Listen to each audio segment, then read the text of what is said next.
Добро дојавте во За или против, јас сум Љупчо Цветановски, имам чест вечерва. Мој гостин да биде аналитичарот Александар Ристевски. Добре дојде. Секојаш чест и задоволство да се биде во студиото со тебе. Благодарам, Александар. Една вест која што пред неколку часа така, да не речам ја израдува Македонија, но велват нешто поврзано со бабините клетви, нешто девувало и по години и се. Уапсена е во Белгија Фредерика Могерини, поранешната висока представничка за надворешна и безбедносна политика на Европската Унија, која што, меѓу другото, кумуваше на промената на името, имаше многу десетици средби со Зоран Заев, уапсена е за криминал, мито и корупција од огромни размери. Интересна изненади нешто или? Има една фраза како викаат, кој краде, тој лаже, пеца вошки па ги јаде, како беше. Код децата го кажуват. Так. Ама интересно е дека ем клетвата фајке, ем човек што негативно настапил и правил неправди кон некој, кога една маса, кога цела една етничка припадност, една етничка заедница како македонскиот народ, па и добар дел од државата те стави во уста по лошо. Лошо те стига. Тоа е интересно. Не е ни прва, се сеќаваш оној нас што не зезаше од Германија со грчко потекло, Јоргос Чацимаркакис и него исто го снајди, некои други ликови така. Хан Куртули, а имаше десетина афери, не со Новотел, не со... Има и други, се кријат, ама неколку ликови имам, ме интересно како следствено ги фаќа се таквите што условно речено ни правеа неправди и сплетки на нас како народ и како се вкупно како нација, можам да кажам. Не е убаво, не е христијански понекогаш човек да се сити.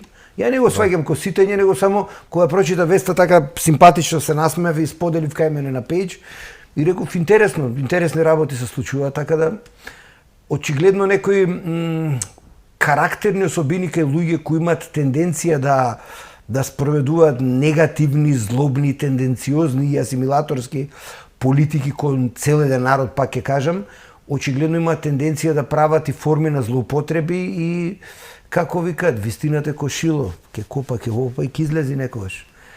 Да. Интересно е што ова се случува во седиштето на Европската Унија, оние приказки дека таму нели нема корупција, нема ништо такво, тоа е далеку од умот, да не се лажеме секојдневно. Токму е во Белгија имаше милионски скандал со фондот за здравство кај нив, но еве, оние слики со Заев ми доаѓаат на ум, не успеавме да ги стокмиме, многу ги има и видеа и пресконференции, се во кои што не убедуваа за промената на името, за се дека сме на вистинскиот пат.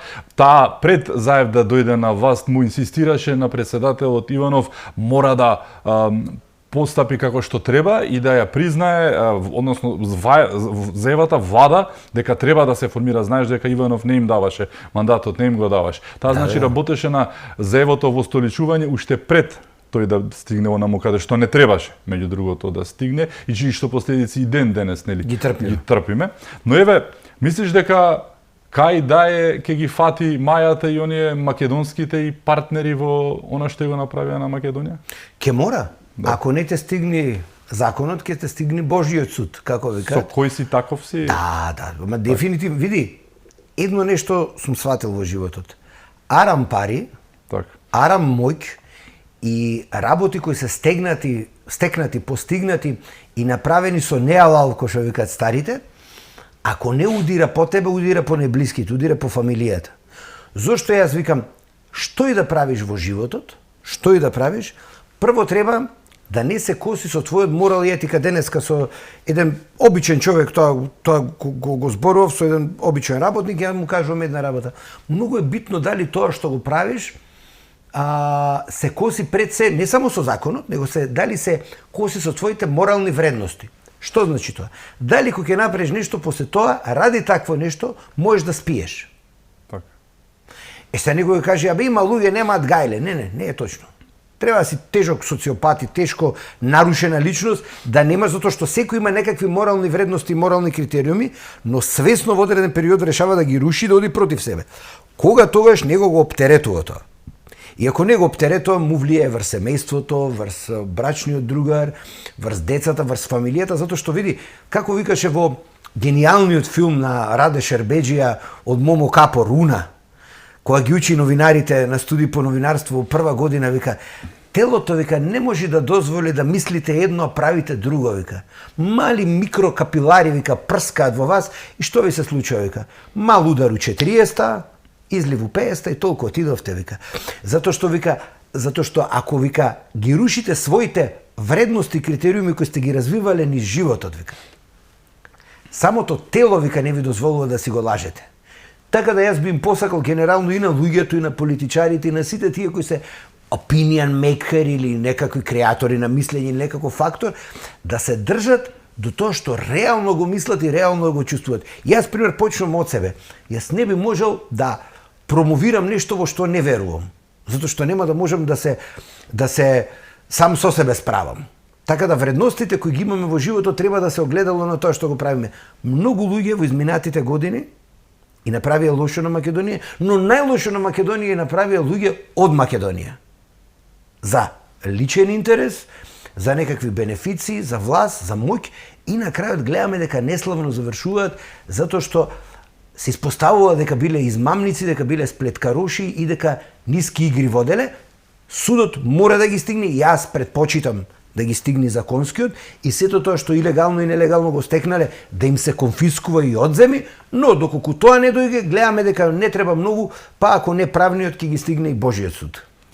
Гледано од страна кога би правеле муавет на оваа тема пред година и половина, многу поинаку ќе мислевме за на што може да се случи и дека некои луѓе се недопирливи, дека некои работи ќе останат такви какви што се, но тоа беше она што го зборувавме пред година и половина. Некој пред година и половина да ти кажеше дека оној чалам од Артан Груби, фудбалерот, сега ќе се крие некаде по светот, ќе речевме нема шанси, па тој е таков фраер, нели, манга, главен. И испадна дека не е така. Некој да кажеше дека Артан Груби ќе биде тоа што биде, ајде, добро, но Бујар Османи дека два пати во меѓувреме ќе изгуби како Грчка дена председателски, дена председателот на пола свет. Така да, што беше, нели меѓу... Не беше, Македонија беше председавач, ама тој се представи дека бил председател на пола свет. А потоа и не може да победи два пати како и градоначалник и како председател. Се случија многу работи, меѓу другото,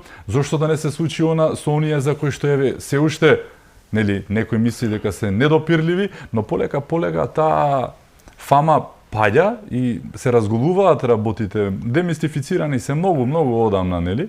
Има една вивисекција на тоа ткиво криминогено што раководеше со Македонија. Чуму да не падневе, да речем, и еден Заев и компанија. Устати се позлатило. Види, чекорите и постапките кои дотичниот лик ги водеше познати се уште од почетокот, уште од случајот Глобал. Уште пред, да. Да, случајот Глобал, ако се сеќаваш, беше сега 2008. Амнестијата од Бранко Црвенковски. Бранко Црвенковски за случајот Глобал 2008 година. Тој председател на партијата стана 2012. Значи тој беше спреман, подготвуван лик кој претендираше да биде нешто големо, стана нешто големо, па како рече, мене не ме интересира власт, не ме интересира ништо, само да падне диктатурата. Прв се нацрта да биде премиер, а лажеше дека нема да биде, нели? И рече дека не го интересира, ги памтиш таа изјава. Значи, јас на Галено во еден куп настапи порано пред неколку години кога уште беше не баш дозволено да се каже се и да се каже мислење, јас метафорички го нарекував дотичниот Пинокио, стварно е Пинокио. Поголем, значи само што него реално носот не му растеше. Но растеа неделата кои тој ги правеше и се испостави дека еден куп бизниси во кои е вклучен и тој и неговото најблиско семејство. Јас као вчера се сеќавам пред 5-6 години кога видов член кој се испостави дека некој му е роднина, братуче или нешто, на стрет рекорд паркиран на пешачкиот премин со Мајбах. На рекорд на пешачкиот и вадеше некој торби, кеси овона, кај што знаеш каква е гужва, он паркиран беше. Значи тој чалам што се случи, таа една ароганција, таа една надменост дека не може нам никој ништа, нели? И како беше она првото него од 2014 ме спремаат од надвор. Чадорот. Да. Чадорот. Значи, види, има едно правило, тоа што сум го научил јас, со некакво си мое искуство кој го има, сум научил една работа, дека странците многу сакаат такви луѓе како нив. Тој калибар. Так. Од друга страна, многу повеќе почитуваат па луѓе како мене или како тебе. Не ги сакаат, ама ги почитуваат. Зошто? Затоа што ќе кажат една друга работа. Овој ваквиот го сакаат, и тоа американците се најпознати по тоа, но таквите имаат употребна вредност и цена. Така. Значи се знае за која цел се користени, се знае колку се платени, во моментот кога не им одговара, буквално го пуштаат низ вода. Рокот на траење измина. И кога ќе нешто е во маркет кога ќе истечи рокот на ова, не се враќа, него се става во локалниот контейнер, во најголема околина. Па се расипало, па мириса. Мириса, ќе буџоса, да. Од друга страна, ликови со цврст карактер, еве јас се сметам барем за едни од тие со цврст карактер, јас знам дека не сум многу омилен, но сум почитуван. А мене како личност, пример, тоа ми е многу побитно. Зошто? Затоа што јас не гледам тенденција или интерес, да кажеме, да ме сака некој странски представник, нема зошто да ме сака, нека си го сака брачниот другар, децата, овона, но ако те почитува и ако ти ја знае агендата и знае во кој правец се движиш, што сакаш, и тогаш дури сериозно те сваќаат. Знаат дека со тебе за некои работи не може да соработуваат, затоа што нели ти ги браниш интересите на твојот мал дел од свемирот, што би рекле, од вселената, и се бориш за своја агенда и тој тоа го почитува. Ваквите се омилени. Ке ги земат по свое, ке ги подчукнат, ке ги испофалат, ке ги почастат нешто и кога ќе им заврши употнебната вредност, ке кажат немаме ние ништо со тебе. Тоа е тоа. Така да, убаво е се ова што се случува. Јас денеска убаво нели се израдував за госпоѓата Русокоса, која нас не убедуваше многу работи, така да дај Боже да се прошири и да гледаме уште еден куп незини другарчиња и со надеж дека и на исто место ќе бидат сместени, па да може да се дружат и да раскажуваат мемуари. Така како што кажав, да ги фати мајата на Могерини, но она што се случуваше беше тотално руинирање на системот оние 7 години, дефинитивно, некому не му одговараше да има систем каков и да е во Македонија, за да може многу полесно да се владее. Меѓу другото, тоа се одрази и на сообраќајот, бидејќи состојбата на умот, кога гледаш ти некој премиер кој што сите знаат што правил и како дошол на таа позиција и зошто го прави тоа, а тој ти е рол модел во општеството на успешен човек кој што е милионер меѓу другото, и тогаш настануваат оние приказки, домино ефектот, одразување на целосниот систем, па дури и во она што деновиве најактуелно сообраќајот. Во Македонија јас возам 30 години, не се возеше како што се вози последниве години, тоа е факт. Наметнато било од страна, не знам што тешки глупости, истите тие луѓе кои што доаѓаат од страна возат како бајчиња таму од Швицарско, а после ќе дое тука се понаша поминува на црвено, заради тоа што знае дека не функционира нашиот систем. Го поврзувам не случајно ова со Safe City или безбеден град, кој што деновиве е најактуелната тема.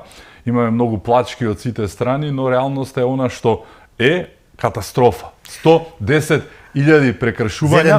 Не се 110.000, знаеш зошто? Тоа се милион, пола милион. Зошто? Па прекршоците кои што се детектирани се 4. Тоа е само лошо паркирање, поминување на црвено, зголемена брзина и не регистрирани возила. Во градот Скопје, да не зборуваме за погрешно престројување, за има уште милиарда други прекршоци кои што не се детектирани од камерите, нели, ќе се проширува нивниот опсек на действување. Скопје не е покриено ни приближно тоа што на страна што тоа се неколку семафорчиња што се вика и се затоа не бадиела, велам, таа бројка од 110.000 е ќе мултиплицирана, всушност половина милион. Да те вака. Ти се чам вака. Повели. Јас како човек кој активно во медиумот во Курир веќе 7 или 8 година активно пишувам. Така имаше и колумна посветена токму денес напишав, ги покануваме и гледачите и слушателите да ја отворат Safe City. Баш се однесува на ова денес и одредени бројки. Јас во континуитет во моите јавни настапи во изминатите неколку години и на овој медиум и на други национални и локални медиуми и подкасти упорно имам зборувано за ова и мене луѓе ме си имаат смеено. И јас ке ме праша, пример, некој твој колега или јаве и ти си ме прашал во емисија, што мислиш за ова, јас сум почнал. Бучава, сообраќај, непрописно паркирање и упорно се ќе дојде некој колега ќе се не му го правам кефот со тоа што нели го дефокусирам во друг правец. Ја му кажам, ама луѓе, тоа е Европа. Европа е прашање на критериуми и стандарди. Така. Што значи тоа? Јас имам прилично скромна кола. Мојата кола во матура да беше дете, матурантке беше, значи сега на факултет ке беше. Значи немам ново возило, имам прилично еве, да кажем, и тоа да луѓето знаат, тоа е просечна старост на возило во Македонија. Значи ние релативно стари возила, не возиме ние 5 години, 10 години стари возила. Просечно возило во Македонија е 20 години старо. Просечно. Се. Ќе ме викнеш на матура? Ќе викам.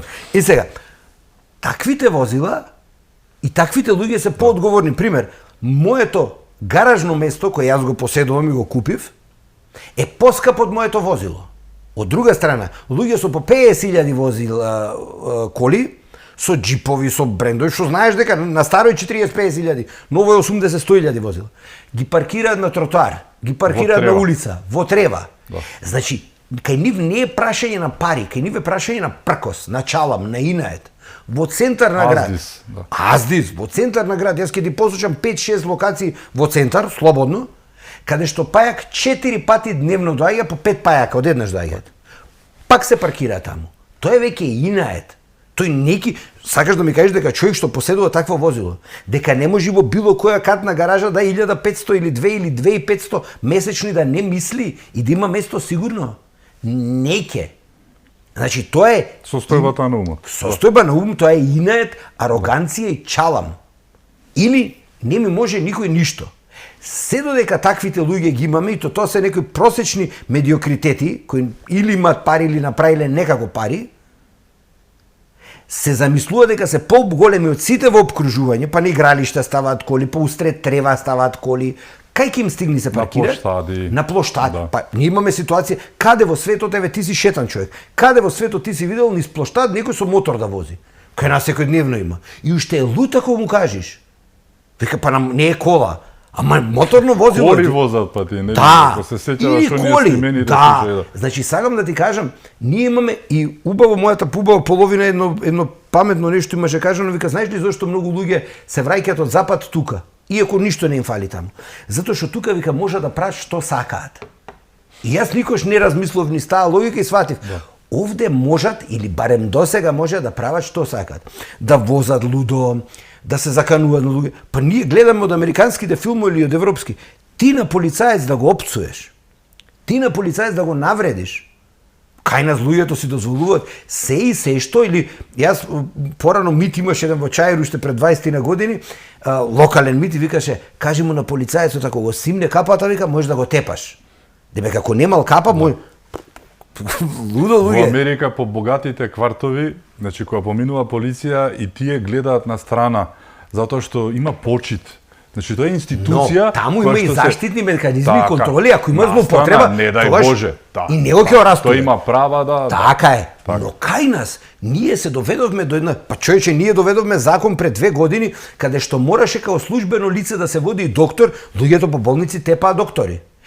Сега, пак одимено на другата работа. 1, 2 или 3 трули во системот, кои де факто прават злоупотреби. Јас доека не сум видел личен случај, да се доведа во ситуација јас да имам на раб на жута минута, ама тоа знаеш зашто се случува? Затоа што низ годините некој таквите не ги санкционираше и заради 1, 2 или тракви во здравството, во полицијата, во судството, ти ја сатанизираш и квалификуваш негативно севкупната таа афела.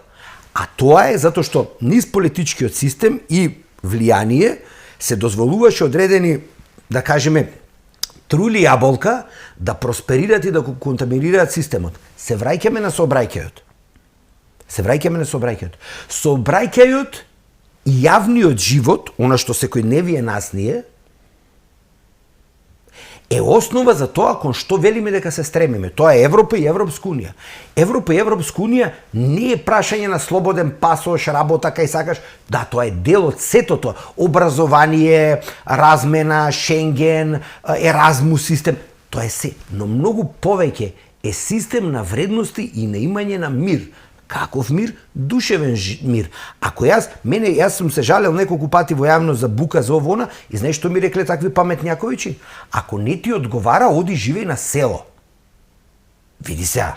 Селјачкиот. Види сега. Јас ако одам да живеам на село, тоа е мој избор, но ти не можеш мене во градска средина да ме малтретираш и да ми правиш репресија со тоа што во стамбена зграда диско ќе ми направиш. Или ќе правиш журка со рокната музика до даска. Не можеш да ме малтретираш. Во Германија сами ние знаеме веќе 20-30 години сме го правеле муабетот. Ако одиш низ населба и упорно свиркаш на свирката, ако те пријават ти казна ќе добиеш. Пази, ако те пријават, не те снимат. А ке те пријават? Па кај наш човече, јас живеам меѓу две згради на сервисна улица. Па ти знаеш ли што е меѓу 15 часот и 20-21? Имало игротеки, имало центар за јазици, за не знам што. Се паркираат и свират, не се симнуваат од свирка. Ти знаеш какво звучно малтретирање тоа, како човек душевно го оштетува. Цел тој стрес ние што го трпиме. Па мене Љупчо, јас и ти сме неколку години разлика, колку луѓе меѓу моје и твое годиште, ние знаеме у задниве неколку години што почина. Многу зашто. Дури страв да те фати. Пази, никој од нив не работел у железара, никој не работел во рудник. Збориме за обични луѓе и то кои работат интелектуална работа. Нит биле гојазни, обични луѓе кои релативно здрави биле. Цела таа психичка, општествена Стрес, да. Така е, цел тој стрес кој се предизвикува влијае врз нашето здравје. Тој сообраќај, тој возење со 100 на сат, тие возење мотори по Партизанска и по Линденска и по Гологанов ноќе, тие трки на коли, то нигде во нормален свет го нема. Хелсинки е главен град каде што минатата година немаше ни една жртва од сообраќајни несреќи. Даблин како град од пред 25 години толеранцијата за алкохол е 0,0 промили. Ние сме обратни. Во Ирска секое дете младо има возило, во град оди со автобуси, со такси. Кај нас обратно, цела недела нема ништо, петок, сабота некој дома му дава клучеви. Не дај Боже да излезеш петок и сабота без со кола. автомобил. Така, бидејќи е хаос. Страшно. Така? Така е по сите градови, претпоставам, а Скопје тоа е... Скопје е обратно, Скопје сите излегуваат со автомобилот и сака да се покажат, а во петок, и возат сабота... како што не треба. А петок, сабота знаеш што се прави, се пие, се лумпува, се и се што, и токму затоа јас и ти и сите гледачи кои излеземе во град, секој ден гледаме струшени бандери, струшени столпчиња, па кој ги струшил? То ноќе што се случува низ градот неретко е страшно. Ке почнеме од тој ред. И мене ми е интересна скепса и на колеги твои, кои ми рекоа ова кратко ќе трае, јас реков ако ова кратко трае и владеачка структура не сме кратко да трае и јас апелирам до Македонското собрание. Ние општо кол народ кратко ќе трае. Еве нека се мора да се воведе ред. Нека се исечи ова како по секоја цена. Нека се исечи ова како дел. Јас јавно апелирам до сите пратеници во Македонското собрание и од ВМРО и од СДСМ и од ВЛЕН и од ДУИ и од сите. Ова е една работа поради која мора строго заедно да се обединат, да излезат пред народот и да кажат и да не е ВЛЕН, и да е ДУИ, и да не е ВМРО, и да е СДСМ, и да е Левица, и да е било кој, овој проект ќе се истера и ќе биде константа. За да не гајат лажна надеж, како што беше ситуацијата пред 10 години, кога целата опозиција, немајки како да ја руши тогашната власт, се крена против пушењето. Што беше фарса, човече. Да. За ова не сме да има отстапки и јас апелирам до сите пратенички групи и сите представници до собранието, ова е едно нешто, како што бараат, отинели стално викат, да се обединиме околу Европа. Супер, ова ви Европа, дај да се обединиме, ред да има. Да се надгради системот, а во никој случај да се одложува, трга или било што. Ова е еден од вредностните системи, заедно со контролирање на бучава, загадување, Скопје мора да се гасифицира и парно да се грее, да не се греат гуми и останати работи, сметот, екологијата, тоа се вредностите на Европа. Тоа нас ни треба. Се друго е сеење магла и бедна борба за власт. Колку овој чекор, нели, велат дека и најдолгиот пат почнува со првиот чекор, ова е системски за промена на системот. Чекор, да, се променија работите од пред година и половина во однос на економијата, на владењето, сега не коленичат и не се наведнуваат како оние предходните предстранските функционери и политичари. Многу работи се променија во тој однос, но системски гледано ова мислам дека е најсериозниот чекор кој што треба да продуцира на тамошно окрепнување и закрепнување, нели, на системот кој што беше руиниран. Колку мислиш дека доколку ова се испочитува како што треба, Ке мора. независно дали ќе почне јануари или февруари, тоа нема да не направи голема разлика. Мислам дека и овој пробен период што го вика добро делува, затоа што можеби се смеат и хихи хахиња прават со тоа што добил 10 казни хихи хаха кои што нема да ги плати, но следниот месец, ако не последниот ќе ги платиш тие 10 казни и нема да ти биде едноставно возило за над 50 на сат. Така, Знаеш што, се отвори цела една фама, вика како може да ми одземи возилото, тоа е приватна собственост. И јас викам, си видел шверц на мигранти? Да. Си видел дрвокарци у шума? Да. Добиле кривична пријава? Да. Так. Кога имаш кривична пријава непрекршочна, делото, тоест предметот со кој си го починил делото, е дел од постапки се конфискува. Така. Била моторна пила за сечење дрва, бил Не бе, трактор комбе. со кој што мојата пренесуваш институција, дрва. јас мислам дека има комбе Да. што се користело за нешто контрабанда некоја. Така. Го превзеле и го даде на нашата Александар институција. вела дека не може така. Може, може. Мојот пример кој Може, е? може. Јас сум човек кој што има карикирам, нели, пиштол и дозвола имам за пиштолот, така? Да. Јас со пиштолот излегувам и убивам некого. Дали државата има право? Да, не само што ќе ми го одземе, ќе ме стрпа мене во затвор, а пиштолот ќе биде доказен материјал.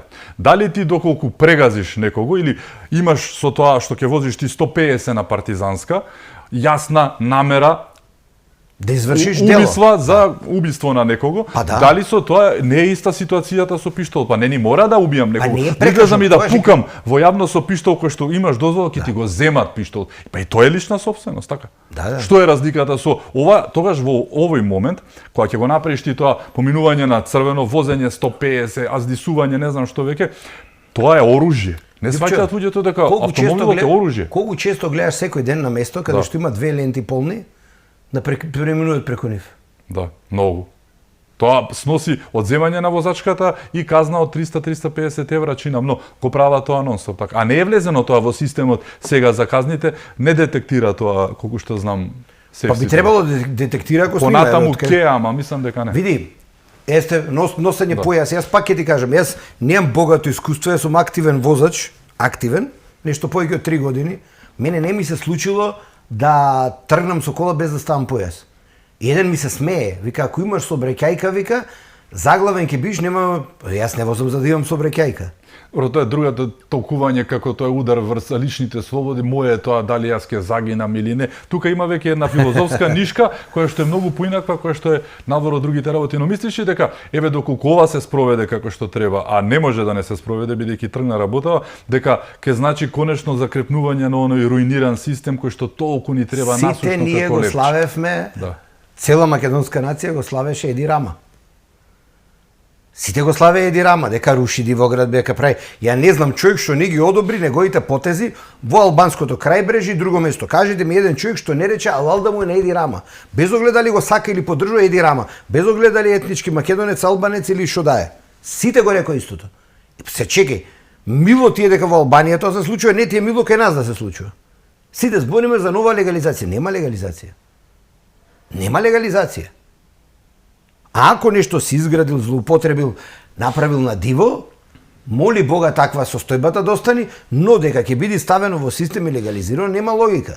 Јас потекнувам од место каде што пола општина е Дивоградба, како ќе се справи староновиот градоначалник да е жив и здрав, али јас би им предочил на сите тие што има таков имот да си ги гонат инвеститорите и да барат шаре. Пошто во место во време кога беа 1000 евра квадрат, тие купува по 400 евра квадрат станови. Па ги приклучува на диво, па. Видете, главен град на држава сме. Едно е ти да имаш колиба во Смојмирово или не знам каде, Богу и за трегери на планина лево, друго е во главен град да одиш против систем и против држава. Фарсично е. Дури и она предлог е што вика 300% комунали. А ако пречи, а ако не може да се вклопи, а ако нема пристапен пат, а ако блокира тој, па виде во Тетово што се случи. Му дале одобрение на градба, па женава се жалела, ама вие пошто виделе дека не жали, општина да го легализира во моментот, човекот кренал зграда и го затворил прозорот. Тоа е луда работа, човече, тоа нигде го нема. Е сега, ние имаме проблем и во сферата на урбанизмот, но имаме проблем и во сферата на судството, каде што имаме луѓе кои се под наводници амнестирани од одговорност. А одговорноста да се разбереме секогаш има име и презиме. Јас како личност не прифаќам колективна одговорност. Колективно може да најдеш на осуда. Пример, се собериш како етничка група, како верска група, како идеолошка група и викаш тие се такви. Ама тоа може да го ставиш на осуда. Кривичната одговорност има име и презиме. Што значи тоа? Кога ќе направиш некакво дело, секогаш влечи до некаков подпис, до некое лице, до некоја личност. Значи, дај да ги лоцираме кривците и во сфера на урбанизам, и во сфера на судство. Пример, во судство има една фарсично направена од пред години, нели, со закон што беше донесен, пример, не одговара кривично. Па тој, значи, мотивиран да суди контра или нелегално, така, кога не одговара. Или мандат до пензија. Кај го има тоа? Одредени системи, одредени, да кажеме, држави го имаат регулирано на друг начин. Или стават повозрастни луѓе пак до крај на кариера терат, или како оној отворениот судија, Бог да му душа прости, во Америка, Френк Каприо, нели, кој судеше до 80 години или така нешто, но во зрели години. Ти изберат нешто на 30 години, да знаеш дека до крај на живот тераш и плюс не одговараш на никој начин. Која е поентата? Или во урбанизмот решила општината 5 години, 3 години застарен случај, а прави штета недомеслива. Значи не можеш да ги решиш проблемите кои после ќе ги искреираш во урбанизмот. И многу поскапо кошта да ги оправаш после со рушење, со национализирање, со отплаќање, отколку да се сосечи во корен. Исто и со паркинг местата, исто со еден куп работи. Ние немаме проблем како некои големи градови кои што се изградиле објекти пред 100, 120, 150 години, како пример центарот на Њујорк во Менхетен, па кај што нема кај да одиш, па една лента регулираш за коли. Ние сега во моментот градиме згради и откако ќе ја направиме бељата со помалку паркинг места, со помалку простор, со помалку вика ај сега вика решение да најдеме. Ма ти сега проблемот го искреира пред 3 години. Значи не е тоа стара градба, не е стар дел на Рим или на некој друг град па да го дислоцираш во град. Ние во моментот ги правиме проблемите и после се чудиме. Или во згради стамбена зона ставаме долу еден или два спрата деловен простор. Зошто? Значи носиш луѓе од страна тука заради некаква форма на интерес. Проблемите самите ги креираме и токму затоа многу е битно. Јас пријатно бев изненаден, морам да ти кажам, морам да ти го признам, пријатно бев изненаден што се смени матрицата за поставување на луѓе во општинските совети, затоа што имам среќа во одредени општини во Скопје и вон Скопје да ги знам лицата. Сите тие лица што беа под наводници пикови, што се надева дека сигурно ќе бидат, не беа. Не беа. Дури се изненадив што некои анонимци и млади, но пред се честни и елоквентни луѓе и не само во владеачката структура, и од другите партии, видов дека сменија матрицата на тоа кој се станува советник. Затоа што голем дел од проблемите и од лошите законски решенија што се носи лоши планови произлегуваат токму од нив. Токму од нив. Мора да помине ни преку нив, така. Да. И она глупа идеја што за да не ја троши општината пари, деталните планови ги прави инвеститорите. Нормално инвеститор сега ќе предвиди најголем можен габарит, пошто тој го плаќа. Ќе дае 5, 10, 15, 20 илјади евра да го изработи, ама ќе предвиди најголемо и само ти треба таму или корумпирани или лековерни ликови да кренат рака. Или после да ги искомпензираат некако, разбираш? Ние не гледаме зеленило, ширина на простор. Кога ќе одиш во одредени места, ти оној урбанизам што го имавме ние од социјализмот и од раните 90-ти години, веќе не гледаш, човече, на место кај што имало оставено ширина меѓу згради и булеварова, уште една зграда тука, дајте луѓе. И после имаш добро утро комшија, еве шекер преку прозорецот до другата зграда и така. Значи ние укинавме пред 20 години позицијата на градски архитект. Ние еден куп, едноставно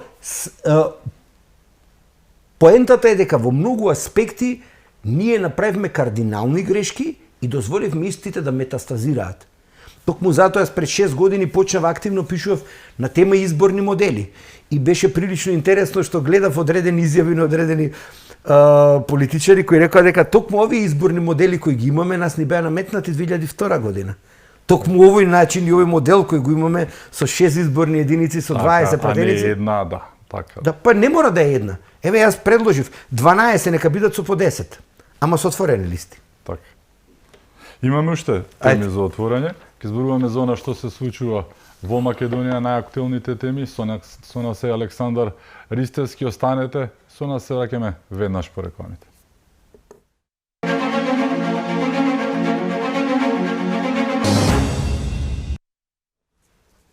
Се враќаме во За или против. Мој гостин е Александар Ристевски. Зборувавме за она што се случува низ Македонија, за Safe City, за одразот врз враќање на системот и слично. Но денеска она што се случи во судницата во Идризово мене ми делуваше поразително, Александар. Ниту еден од 37 чинам се обвинети, 35 физички и 2 правни лица, така така, скоро 40. Не чувствува вина за она што се случи на 16 март годинава, настан во кој што почина 63 лица, над 220 се повредени, дел од нив тешко повредени. И денеска ниту еден не најде, различни изговори имаше, де се чудеа дел од нив, зошто се таму, де не знам што, никој не чувствува вина за тој настан. Памти што кажав на почеток на емисија? Многу е битно дали човек има проблем со совеста. Так. Ние изградивме еден систем и едно општество каде што многу луѓе да се јават на човек за дете, да го пушти на испит без знаење, мислат дека е окей. Затоа што не му се коси со совеста, тој мисли дека е окей. Исто како што е окей, многу луѓе што мислат дека на одредено место треба да почастат, да тоа е нели основната, наси странските амбасадори ни го кажа дека тоа е основата на ситната корупција. Така. И ние одиме на некаква форма, на некакво сиобичајно право ние што го имаме, или од турско останато, ама лага и тогаш тоа не функционира, и тогаш било и мито и подкуп. Ние немаме систем на како беше он, имам човек. Така. Значи тој што нема човек да си сели, така? Значи џабе учиш школо ако немаш човек. Или ако не си влезен во системот, значи ние ги исклучивме општествено системот на вредности. Татко ми па цел живот има едно правило. Вика, кога се буниш и кога ќе сакаш паметен да се направиш на нешто, поготоа на работното место, прво заврши работата. За да нема кој зашто да те тепа. Значи ја кажи, абе Љупчо ништо не сработил, Љупчо не го бива, Љупчо не е способен, ама рика скока. Не, кога ќе се ја заврши целата работа, кога прв ќе сработи, одговорно ќе сработи, се во ред, тој има право на мислење, затоа што е тој некаков репер за другите. Ние заборавивме прво да си ја сработиме работата. И пошто не си ја сработуваме работата, изместени имаме вредностни системи. Затоа што имаме изместени вредностни системи, ние воопшто немаме грижа на совест, доколку ти во шупа, што порано била погон за нешто продавање, мислиш дека треба да имаш дискотека. Зошто? Затоа што викаш, па мене Трајче ми подпиша. Трајче вика, ја му подпишах, имаше се.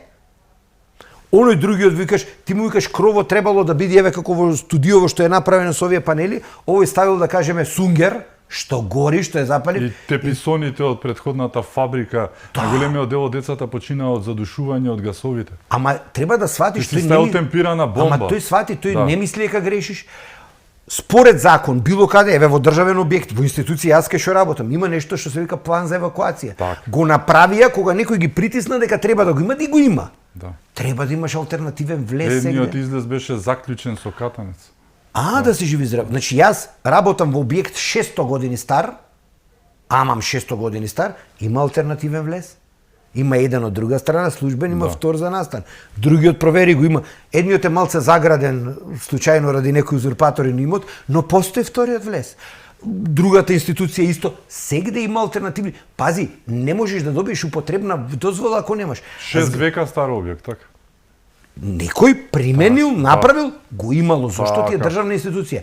Сега, некој овде во дадената ситуација, тој објект дозволил поише од 15 години да работи против сите закони, против сите правила на игра. Еве ти друга ситуација каде што настапуваше во Кавадарци некој музичар од север.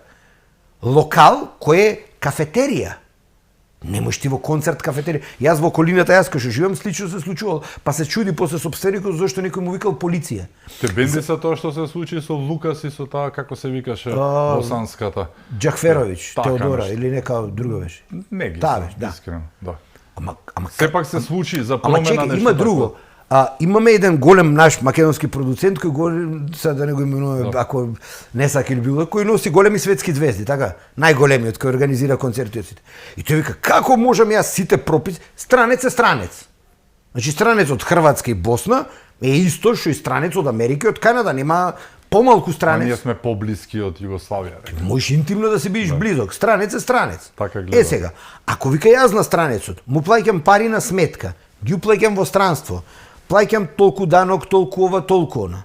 Ако вадам лиценца, изнајмувам објект, изнајмувам озвучување, карти наплаќам, на картите данок плаќам. Значи пази, плаќа данок на изведувачот плюс кешарица, плаќа данок на картите плюс се останато. Како тоа вика некој во кафич или во некој импровизиран простор носи странец, никој не знае како е платен, картите не се... Како тоа? Па тоа е проблем и со дивоградбите, тоа е проблем и со возилата, тоа е проблем и со продажба на одредена роба, акцизна, пазарна, било каква. Не може државата за еден човек да е мајка, за еден да е маќеја. Тогаш јас, кој ги плаќам сите давачки, се осеќам глуп. Се осеќам злоупотребен. Ти не плаќаш ништо, јас плаќам се. Двајцата сме направиле пари, ама јас сум направил 400.000 евра, ти милион. Јас работам 3 пати повеќе од тебе, ја имам 3 пати помалку пари. Тука веќе настанува фрустрацијата и дистанцирањето на луѓето кон системот и кон државата. Законот и правдата нели треба да што вика да е слепа, тоа значи што вика нашиот северен сосед ни по бабу ни по стричевима. И единствено нешто каде што треба да е еднакво за се е спроведување на законот и оној дел кога ќе излеземе на избори, кога ќе оставиме ливчето. Тоа сме еднакви. Во се друго во општеството, визуелно, по годиште, по образование, по интелект, можеби по етничка припадност, по убавина, сите сме различни. Но пред закон во основа треба да сме исти, ако ништо друго, барем во правата и во обврските. И токму ради тоа мене ми е мерак што конечно некој се одважува да престани да прекјутува на насилници, на агресивни, на луѓе кои ако ги плеснеш по раката, одма се креваат, мене ме мразат, општествено, политички, освета. Луѓе, си го донел човекот? Да. Дали е пријавен законски? Не. Дали си го платил легално? Не. Дали си платил данок или не? Не. Дали местото е соодветно за одржување на концерт? Не. Кој е капацитетот на објектот? 200 лица. Колку има внатре? Пута 3, пута 5. Чао! Таквите треба да се среќни да не добијат и кривични пријави.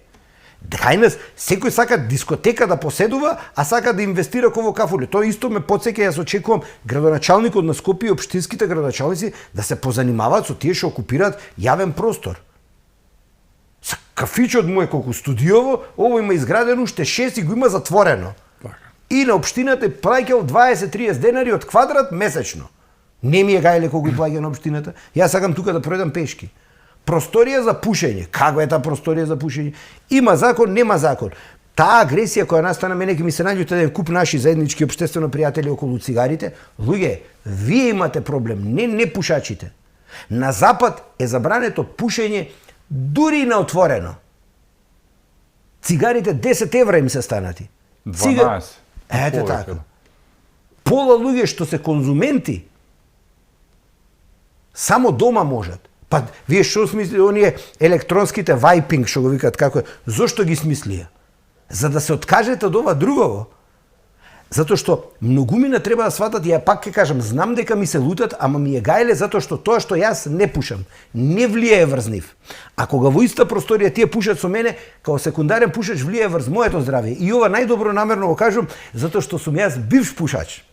И јас имам право Јаничар, значи. Да, Исто во нивната логика јаничар. Но јас, еве веќе 15 години немам цигара запалено и мене од таа состојба во која бев здравствената состојба многу ми си има подобрено. А јас пушев по кутија и пол 2 дневно, да знаете. Така да, од таа гледна точка, ние мора да почнеме да мислиме за другите, не смееме да бидеме себични.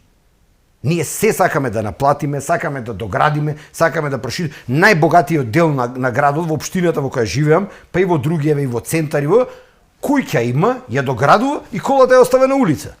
90%. Ама чеке се, нели имот имаш, така? Гаражата бизнис ја направил, драгстор отворил, соби изнајмува. Чекај човече, мора малку општествена одговорност, не можеш да имаш имот што вреди 600, 700, 800.000 евра и колата да ти е паркирана на тротар, стварно нема логика, значи стварно си себичен. А и греота е 100.000 евра кола, нели? Да. седите. Леле ми ја чукна, леле ми ја удре. Значи, види, ние имаме малце забегано и јас пак ќе кажам, моралните и етичките вредности кои прокламираме дека ги имаме, ги немаме.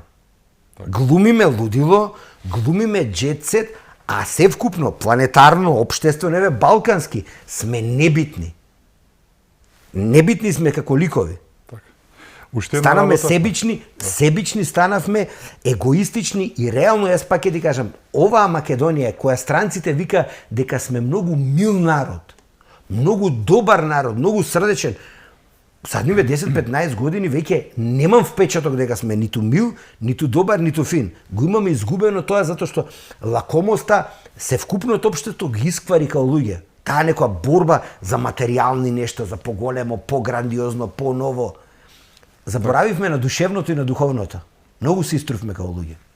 Уште една грда традиција која што мора да прекине, се надевам уште следната година. Знаеш, ако за она суртукот Заев, Холокаустот беше традиција на евреите. Традиција, да. Неверојатно, ама вистинито. Ние имаме за жал последните неколку години, тоа е особено овие 2 години кога Дуи не е на власт, сите знаеме кој го прави тоа. Една случка, дешавка што викаат по скопски, на 28 ноември секогаш, прославата за денот на албанското знаме. Така нахално, така насилно, така агресивно, арогантно, агресивно окупирање на Скопје. Тоа се Дуи, кои што не можат веќе знаат ништо да прават, минатата година со така покажуваат нели мускули, но премногу е дегутантно како прво. Не е тоа мускули. Значи ја немам ништо против нивното знаме, но тоа е основа за инициирање на инцидент. Така, но не им успева 2 години поред. Но нашето знаме е македонското и туѓо знаме на не наше, државното. Тоа е државно знаме. Јас си го сакам кутлешот можеби повеќе, но тоа е моја работа, си го сакам и почитувам државното знаме, така? Но не смееш со туѓо знаме да го правиш тоа што го правиш, тоа е туѓо знаме. Да паридираш полиција. 90% од државите имаат закон дека не смееш да го потребиш никако, а не па на овој начин освен во приватни цели што сакаш. Апсолутно. Што мислиш за овој момент дека дефинитивно мора да се стави крај на ова, не ги иритира само македонците и албанците кои што се оние нормалните урбаните го гледаат тој се крстат на штоличи тоа. Ќе ти кажам едно нешто што го имам повторено многу пати. Минатата година Тошковски тоа многу практично го употреби. Јас имам речено една работа. Имаме закони за се. Ние сме да малце пообјективна Европа кон нас. Мислам дека као закон ние имаме проблем со заштитни регулативи, заштитни механизми. Значи, пример, ако направиш тоа, следува тоа, ново позадина. Но доколку ова се случи ова, доколку ова се случи ова, значи ние имаме проблем со заштитните механизми, контролните механизми. Како основни законски ставки, основни законски регулирања на нештата, ние сме покриени максимално. За каде е проблемот? Примена. Што значи тоа? Ти имаш она законска повикување на јавна верска, национална и религиска омраза, говорна омраза. Ти пола од луѓето, така е нетрпеливо, ти пола од јавните ликови, од јавниот дискурс, ти гледа, јас знам да бидам жесток, знам да бидам директен, отворен и конкретен, кога јас јавно сум повикал на насилство, на омрази, на поделба. Многу внимавам на тоа, затоа што јас доаѓам од средина каде што македонците се малцинство и каде што и верски се малцинство и се. Јас сум живеел цел живот во мултиетничка средина и јас никош не сум имал проблем по таа основа. Етничка, верска, јазична, чак што више сум бил прилагодлив и сум знал да се вклопам. Не сум имал проблем. Тоа е карактерна особина. Сите тие што во државата, кои да се, кој повикува на нарушување на границите на државата. Тој кој повикува за доведување на државата во положба, како беше, подредена положба.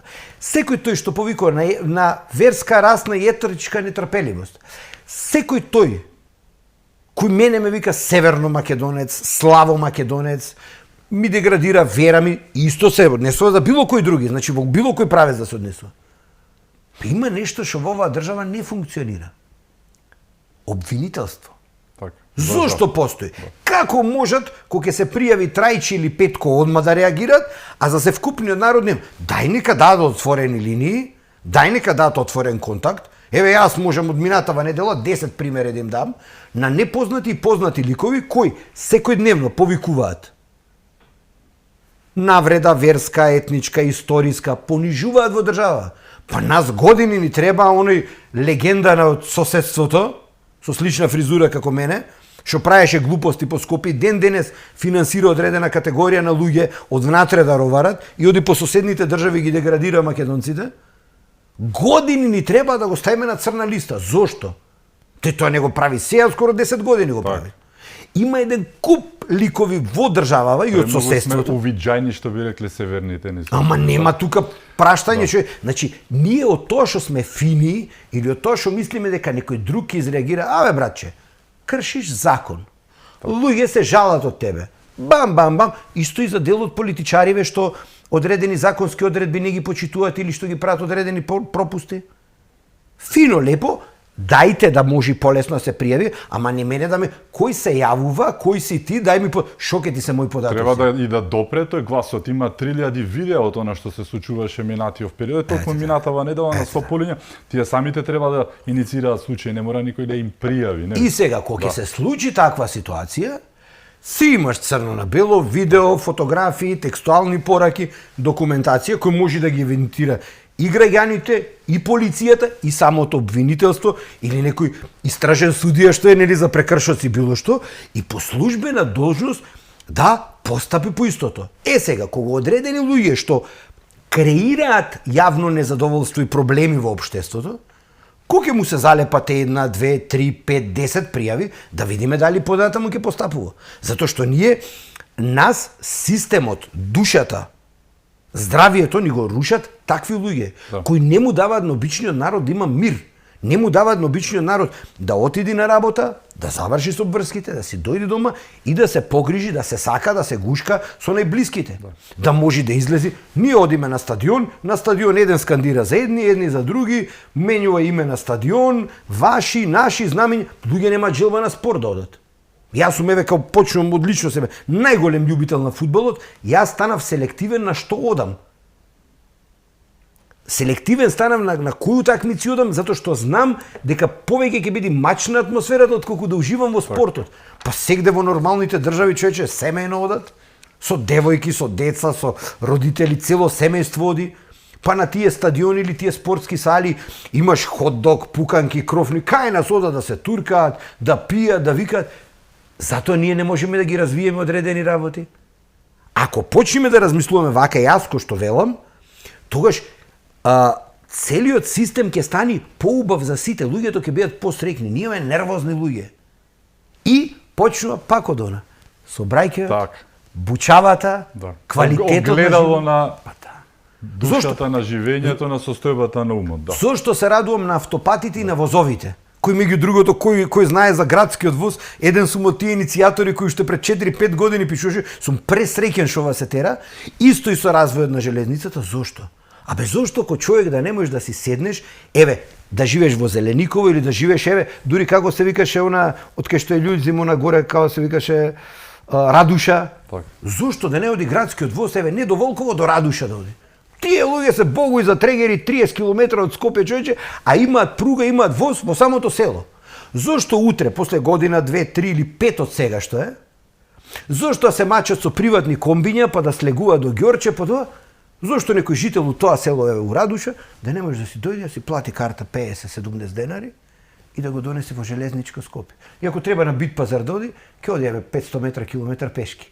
Ќе се врати ко господин, ќе се качи пак на воз и ќе се оди кај него дома. Зошто да не може? То не е нуклеарна физика? Так. Значи, сакам да ти кажам, државата има една едноставна задача. Да го олесни, подобри и регулира животот на граѓаните. А тогаш, децентрализацијата и таа која сакаме се вкупна сама ќе се случи. Гасификацијата само ќе си дојде што. Гасификацијата кога ќе дојде. Да. Квалитетното просторно планирање. Па нема некој да се тепа да гради куќа у Пинтија. Знаеш кај ќе направи куќа? Во Росоман ќе направи. Во Градско ќе направи. И со воз ќе си доаѓа во Скопје, онако работи ако прави пари. И ако има солидна плата, ќе си направи куќа, ќе си има женичка, деца, фамилија, ќе се качи на воз, за саат време ќе стигне во Скопје на железничка, ќе се збрка работа, у 6 Така функционира светот, луѓе, ние не сме најпаметни. 2 часа патуваат од Бон работат во Келн и обратно и да, сум гледал така што да. Така? Факт, да. Значи јас не сум најпаметен, само кажувам што светот применува. А каде е полесно да изградиш куќа? Во Пинтија и во Геге или да изградиш куќа во Росоман? Во Росоман ќе купиш плат за 5000 евра и гради. Така. Кај ќе купиш ти оде во Скопје? Гледам цениве за бега, човече, дури почеа луѓето шупи да креваат цени. Мислам, пази, јас сваќам Новоград, 3000 евра квадрат, да. Ама не, јас сваќам ексклузивно, па средено рехау, мехау, трослојни, двојслојни овона. Ама ако почна да ми поизвиниш шупи да ги продаваат 100-150 илјади евра, смешно стана, знаеш. Так. Са пази, тој што решил да не даде, а не му требаат парите, тој ќе се труди да држи цена. Са прашањето на рушење на цена е кога ќе се развие сообраќајниот циклус, кога ќе заживее мрежата и кога паметни луѓе веќе ќе кажат нема да живеам ниво Петровец, ниво Зелениково, ниво Геге, него ќе си изградам куќа у Свети Николе и со превоз ќе доаѓам у Скопје. Пошто не ми менја многу, 20 минути плюса. Да.